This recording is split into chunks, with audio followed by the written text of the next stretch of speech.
ஒரு புலன் விசாரணை படத்தில் ஆட்டோ சங்கருங்கிற இது எடுத்துக்கிட்டேன். ஆனால் அது வந்து அப்படியே பயன்படுத்தாமல் அதை சொன்னால் ஜனங்களுக்கு புரியணும், அவ்வளோதான். அந்த அளவு கூட வந்து லீகல் இஷ்யூ வராமல் எடுத்துக்கிட்டேன். அடுத்து வந்து கேப்டன் ப்ரோன்னு படம் எடுத்தேன். வீரப்பனோட இது வந்து அப்படி கொஞ்சம் கொஞ்சம் மாற்றி வரும்போது அது வந்து இது ஒரு கற்பனை கதைன்னு வந்து ஒரு பொய்யை சொல்லி நடக்காத இசை வெளியீட்டுக்கு எங்களை அழைத்த நேச முரளிக்கு மனமார்ந்த நன்றி.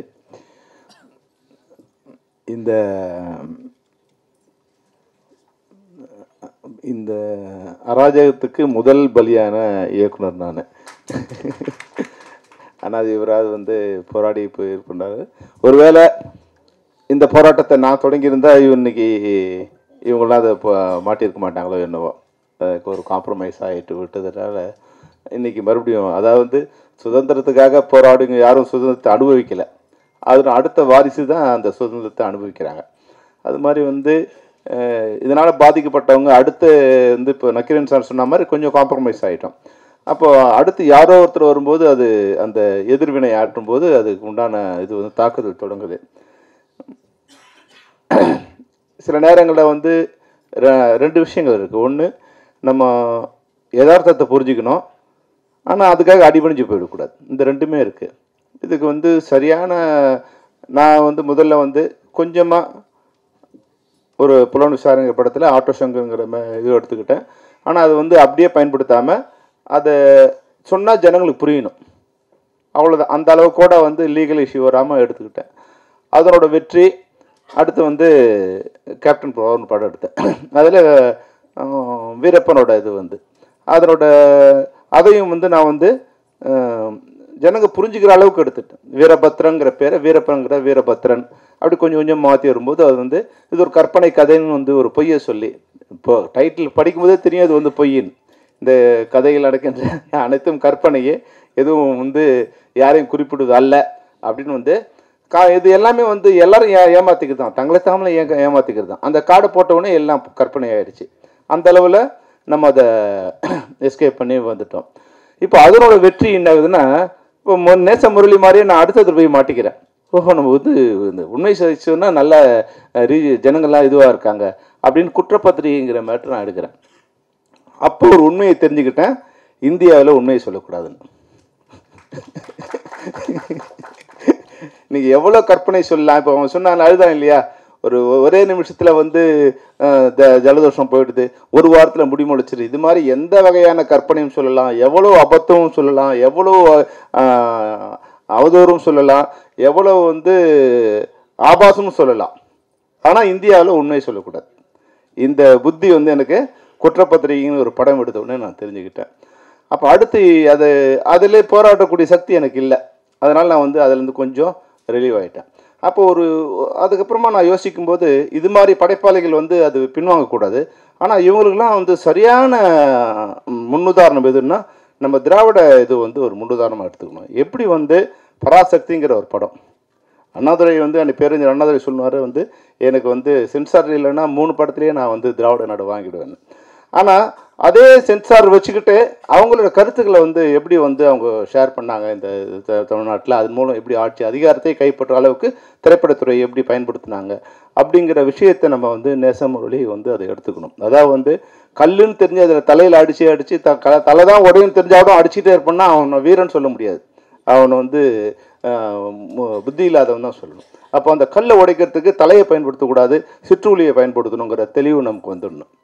அப்போ இதில் வந்து இவர் சொன்னது ஒன்றும் பெரிய விஷயம் இல்லை. இப்போ வந்து நீங்கள் பாருங்கள், நடந்த விஷயந்தான் பொள்ளாச்சிங்கிறது எல்லாரும் தெரியும். ஆனால் அதை வந்து நம்ம ஒரு புரிஞ்சும் புரியாம மாதிரி சொன்னால் ஜனங்களுக்கு நீங்கள் வந்து கற்பனையில் வந்து 100% வந்து உண்மையை விட அதிகமாக உணர்ந்துப்பான். கொஞ்சமாக நம்ம சொன்னாவே போதும். ஆட்டோ சங்கர், நான் ஆட்டோ தர்மான்னு பேர் வச்சேன், அவ்வளோதான். அப்போ அவங்களே புரிஞ்சுக்கிட்டாங்க. நம்ம போய் நிறைய ஆட்டோ சங்கர்னு வைக்க வேண்டியதில்லை, அதில் லீகல் இஷ்யூஸ் வருது, வைக்கும்போது அந்த கேஸ் முடியல, அதனோட வாரிசுகள் பதில் சொல்லணும், இதெல்லாம் வருது. அப்போ கொஞ்சம் அதை ரெப்ரசன்ட் பண்ணுற மாதிரி ஒரு உண்மையை ரெப்ரசன்ட் பண்ணுற மாதிரியான வார்த்தைகளை பயன்படுத்தும் போது அதில் சட்டத்திலேருந்து வெளியே வந்துடலாம், நம்ம அதை பயன்படுத்த முடியும். அது மாதிரி ஒரே நேரத்தில் எல்லாரையும் பகைச்சிக்கிறது இருக்கு இல்லையா, அந்த எல்லாரையும் பகைச்சிக்கிற அளவுக்கு நமக்கு சக்தி இருக்கா அப்படின்னு நேசமுரளிக்கு எனக்கு எல்லாரையும் பகைச்சிக்கிறது. மணிப்பூரை பற்றி சொல்லுவேன், நான் பொள்ளாச்சியை பற்றி சொல்லுவேன், இராணுவத்தை பற்றி சொல்லுவேன், அப்படின்னா விளம்பரத்தை பற்றி சொல்வேன். இவங்க தான் ஆட்சி பண்ணுறாங்க, இவங்க தான் சட்டம், இவங்க தான் கட்டமைப்பு. இதில் வந்து ஒரே நேரத்தில் அனைவரையும் பகைத்து கொள்வது வந்து ஒரு சரியான படைப்பாளிக்கான இதுவாக இருக்காது. அதனால் நிச்சயமாக உங்களுடைய வீரியம், நிச்சயம் உங்களோட கோபம் எல்லாம் உண்மை. அதை எப்படி வந்து சரி பண்ணி எப்படி வழி நடத்தணுங்கிறது நீங்கள் புரிஞ்சுக்கணும். ஆனாலும் இதில் வந்து தரப்பட்ட அனைத்துமே இப்போ வந்து இந்த விஷயத்தை குறைஞ்சபட்சம் இது மாதிரி இப்போ நம்ம பண்ணால் எல்லாம் அட்ஜஸ்ட் பண்ணி போயிட்டாங்க. பொள்ளாச்சியில் வந்து 2 வருஷமாக அட்ஜஸ்ட் பண்ணி போயிட்டாங்க. ஆனால் ஒரு நாள் போலீஸ் ஸ்டேஷன் வந்துட்டாங்க, அந்த உண்மை வெளியே வந்துடுச்சு. அது மாதிரி சென்சார் போர்டு கூட வந்து எங்கேயுமே அராஜகம் அதிகமாகும் போது அதுக்கான புரட்சி தொடங்கிடும். அது கொஞ்சமாகவும் விநாசகாலே விபரீத புத்தி வரும். அந்த விநாசகாலம் எப்போ வரும்னா விபரீத புத்தி அதிகமாகும் போது அந்த விநாசகாலம் வரும். இப்போ உண்மையாகவே வந்து தேவையற்ற அடக்குமுறைகளை வந்து படைப்பாளிகள் மீது வரும்போது நான் செத்தாலும் பரவாயில்லன்னு ஒருத்தர் நினைச்சிட்டான்னா அவன் எந்த இராணுவத்தை கொண்டும் அடக்க முடியாது.